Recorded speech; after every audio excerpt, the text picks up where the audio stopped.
जय श्री कृष्णा सनातनियों। मैं पूजा झा।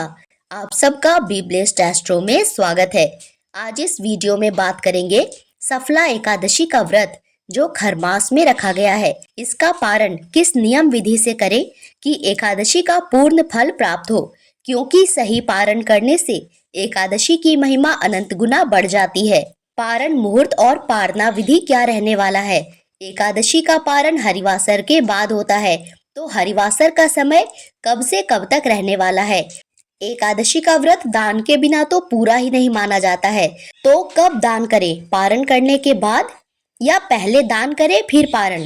ऐसी जरूरी जानकारी आज इस वीडियो से मिलेंगे, तो बने रहेंगे वीडियो के अंत तक और सही नियम विधि से पारण करके अपना दिव्य और श्रेष्ठ एकादशी के व्रत को पूर्ण कीजिए।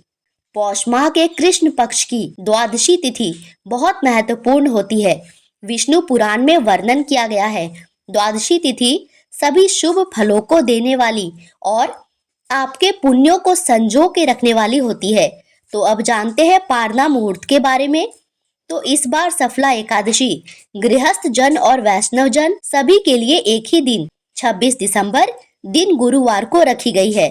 तो पारण मुहूर्त भी एक ही दिन 27 दिसंबर शुक्रवार को किया जाएगा। वैसे तो द्वादशी तिथि 26 दिसंबर गुरुवार एकादशी की मध्यरात्रि को 12:43 से ही शुरू हो जाता है, पर 12 बजे के बाद तिथि के बदल जाने से यह 27 दिसंबर शुक्रवार का दिन माना जाएगा और द्वादशी की तिथि समाप्त होगी 27 दिसंबर शुक्रवार को मध्यरात्रि 2:26 तक।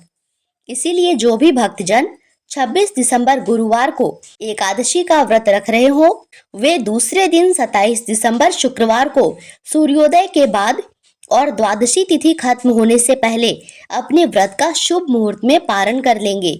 अब जब द्वादशी की तिथि की शुरुआत होती है, तो उसी के साथ हरिवासर भी शुरू हो जाता है और हरिवासर का समय लगभग 5 से 6 घंटे का होता है। इस समय में भूल से भी एकादशी व्रत का पारण नहीं करना चाहिए, व्रत नहीं खोलना चाहिए। देखिए, आपने इतनी परम पावन एकादशी का व्रत इतनी निष्ठा से रखा है, तो उसका पारण सही से करके अपने व्रत को पूर्ण भी जरूर कीजिए। तो 27 दिसंबर शुक्रवार को हरिवासर सुबह लगभग 6:45 तक रहने वाला है। तो हरिवासर में करते क्या है और हरिवासर इतना महत्वपूर्ण क्यों होता है। हरिवासर में किए गए पूजा पाठ और मंत्र या जाप का अनंत गुना फल मिलता है। इस समय किए गए दान से आपके पुण्यों में वृद्धि होती है और सारे पापों का नाश होता है। इसीलिए पारण मुहूर्त के पहले हरिवासर का मुहूर्त आता है। तो 27 दिसंबर शुक्रवार को आप लोग प्रातः काल में उठकर स्नान आदि से निवृत्त होकर शुद्ध होकर अपने घर के मंदिर की साफ सफाई करके पूजा प्रारंभ कर सकते हैं। आपने एकादशी के दिन जो भी पूजा किया था, जो भी पुष्प वगैरह है, आप उनको विसर्जित कर सकते हैं।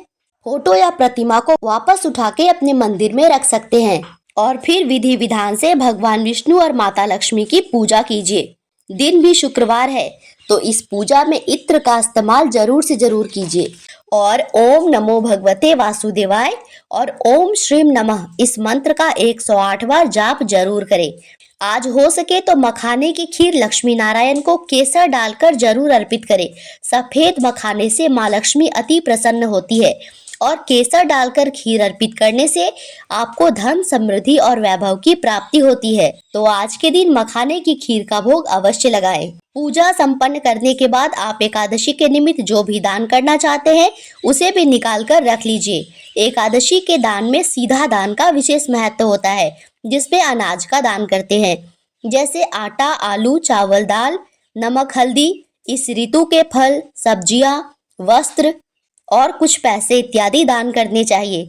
दान की सामग्रियों को आप पारण से पहले भी दान कर सकते हैं या पारण करने के बाद भी किसी को दे सकते हैं, पर दान के निमित्त आपको सामान पारण से पहले ही निकाल कर रखना होता है। इसका विशेष ध्यान रखें। एकादशी के दिन ब्राह्मण भोजन कराना भी विशेष पुण्य फलदायी माना जाता है। आप अपने भांजा, भगिना, दामाद या नाती को भी खिला सकते हैं, पर गोत्र होना चाहिए, आपके ही गोत्र का नहीं होना चाहिए।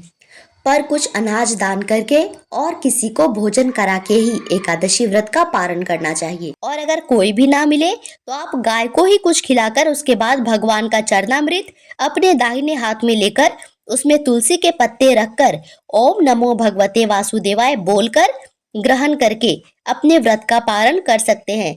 आज के दिन 27 दिसंबर शुक्रवार को एकादशी व्रत का पारण सुबह 7:12 से 9:16 तक होगा। इसी के बीच आप अपने व्रत का पारण करके एकादशी के पूर्ण फल प्राप्त कर सकते हैं। इस व्रत के प्रभाव से सुख शांति और धन धान्य में वृद्धि होती है।